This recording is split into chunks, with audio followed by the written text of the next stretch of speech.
नमस्कार दोस्तों। आज हम बात करते हैं जो अभी खाड़ी देश में जो आपस में युद्ध का माहौल बना हुआ है। आज उसके बारे में हम कुछ चर्चा करते हैं।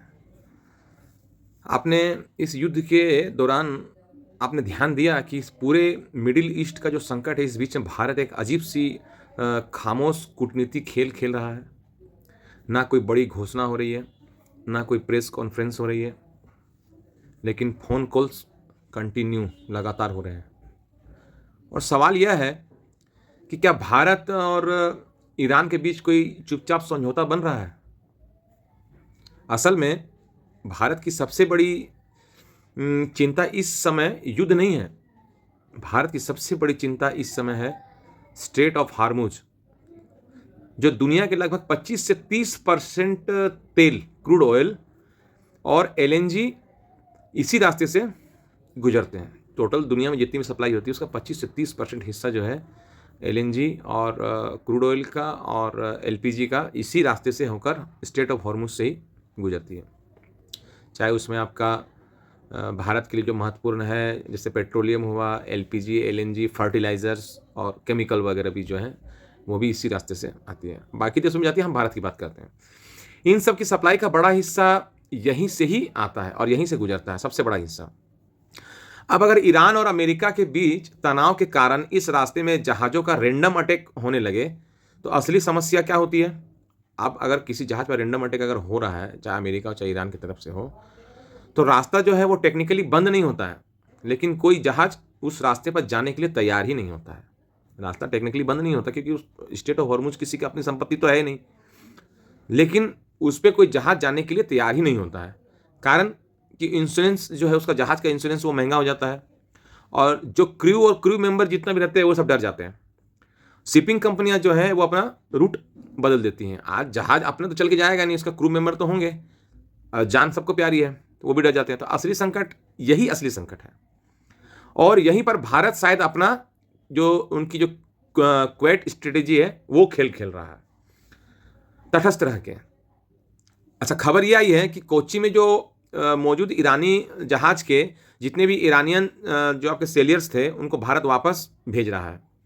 यहाँ पर ध्यान देने की बात यह है कि जहाज़ नहीं जा रहा है, सिर्फ वहाँ उसके जो क्रू हैं, जो सेलर्स हैं, वो जा रहे हैं। ठीक है, तो कूटनीति की जो भाषा में इसका मतलब क्या होता है?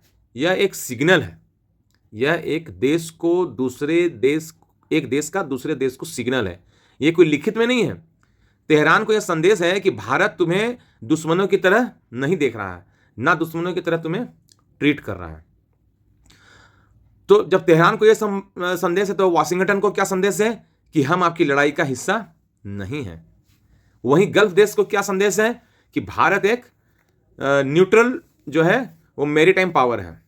भारत किसी का नहीं है, वो मैरीटाइम, वो अभी अपना तटस्थ स्थिति में है। भारत का जो असली मांग क्या हो सकती है? जो बहुत सिंपल है, इंडियन फ्लैग वाले जहाज़ों को हॉर्मुज में अटैक नहीं किया जाएगा। और अभी हो भी वही रहा है। जो भी जहाज़, जिसके जहाज़ में भारत लिखा हो, इंडिया लिखा हो, भारत के फ्लैग का चित्र अंकित हो और सबसे टॉप में भारत का तिरंगा फहरा रहा है, तो ऐसे जहाज़ों को मतलब कोई भी अटैक नहीं किया जाएगा। अगर माइनिंग या मिलिट्री एक्टिविटी होती है तो इंडिया को पहले ही वार्निंग दे दी जाएगी। बस इतना ही भारत का कहना है कि हमारे जहाज़ों को अटैक ना किया जाए, स्ट्रेट ऑफ हॉर्मुज में हमारे जहाज़ों को अटैक ना किया जाए। और अगर आपकी कोई मिलिट्री कार्रवाई होती है तो उसको हमें पहले ही आपको इत्तला करना पड़ेगा, पहले हमें उसकी जानकारी देना पड़ेगा। कोई ट्वीट नहीं है, कोई ज्वाइंट स्टेटमेंट नहीं है और कोई फोटो नहीं है। सिर्फ ये एक क्वाइट अंडरस्टैंडिंग है। ईरान इसके, अच्छा अब बात है कि अगर ये म्यूचुअल अंडरस्टैंडिंग है, अगर कहीं लिखित में नहीं है, कुछ नहीं है, तो ईरान इसको क्यों मानेगा? बात समझने की कि ईरान इसको क्यों मानेगा। ईरान इसलिए मानेगा क्योंकि इस समय ईरान के पास बात करने के लिए बहुत कम देश बचे हैं, क्योंकि ईरान तो सबके पास हमला कर रहा है। भारत उन गिने चुने देशों में है जो अमेरिका का भी दोस्त है, इजराइल का भी दोस्त है, रसिया का भी दोस्त है, ईरान का भी दोस्त है। ये सबसे बात कर सकता है भारत। और सबसे महत्वपूर्ण बात यह है कि ईरान को भी पता है कि चीन सिर्फ सौदे करता है, चीन पर भरोसा हम लोग नहीं कर सकते हैं। ईरान को क्या, सबको यही पता है कि हम चीन पे भरोसा नहीं कर सकते हैं। भारत कम से कम भरोसे की बात तो करता है, भारत पर हम फेथ तो कर सकते हैं। और दूसरा जो कारण है वह है चाबहार का बंदरगाह, चाबहार पोर्ट।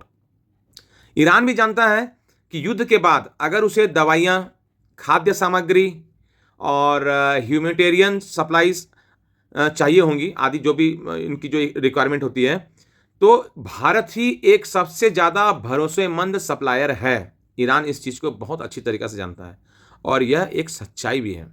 आज मिडिल ईस्ट के कई देशों की फूड सप्लाई चेन भारत से ही जुड़ी हुई है। कुछ समय पहले यूएई के लिए भारत के हजारों टन खाद्य सामग्री एयरलिफ्ट की गई थी, जो शायद आपको भी पता है। तो अगर भारत को हॉर्मुज में सुरक्षित रास्ता मिल जाता है तो भारत सिर्फ अपनी ऊर्जा नहीं बचाएगा बल्कि पूरे क्षेत्र के लिए सप्लाई हब भी बन जाएगा। और अब सवाल आता है कि अमेरिका क्या करेगा।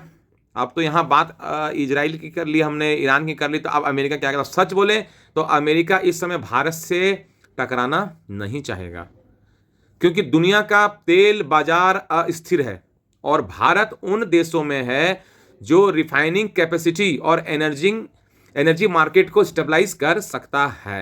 ये कैपेसिटी भारत के अंदर में है। इसलिए अगर भारत क्वाइटली अपना रास्ता बना लेता है तो शायद वाशिंगटन दूसरी तरफ देखना ही बेहतर समझेगा। यानी पूरी कहानी का सार यह है कि भारत शायद वही कर रहा है जो बड़ी ताकतें आज तक करती आई है, ना किसी युद्ध में कूदना, ना किसी ब्लॉक में खड़ा होना, बस चुपचाप अपना रास्ता सुरक्षित कर लेना। कूटनीति में इसे कहते हैं स्ट्रेटेजिक हेडिंग। दोस्ती सबसे निर्भरता किसी पर नहीं। हमारी दोस्ती सब पर है, हम किसी पर नहीं रहेंगे। और अगर सच में हॉर्मुज से भारतीय जहाज बिना समस्या के आने जाने लगे तो समझ लीजिएगा कहीं ना कहीं दिल्ली और तेहरान के बीच में कोई खामोश समझौता हो चुका है। तो मेरी ये जानकारी आप लोगों को कैसी लगी मुझे कमेंट करके ज़रूर बताइएगा। और मैंने जो ये आप लोगों को बताया है, इसमें आप लोगों की क्या क्या राय है, आप लोगों की क्या प्रतिक्रिया है, मैं इसे भी जानना चाहूँगा। आप लोग अपनी प्रतिक्रिया भी कमेंट बॉक्स में डालें, अपने अपने राय भी डालें। सब स्वतंत्र हैं, आपके क्या विचार हैं, वैचारिक मतभेद हो सकते हैं। अब हमने जो आपको जानकारी दी तो उस जानकारी के हिसाब से आप हमें क्या सजेस्ट करेंगे, आप हमें क्या कमेंट करेंगे, आपकी अपनी क्या पर्सनल राय है, आप भी मुझे कमेंट करके बताइए। मेरी वीडियो देखने के लिए आप लोगों का बहुत बहुत धन्यवाद।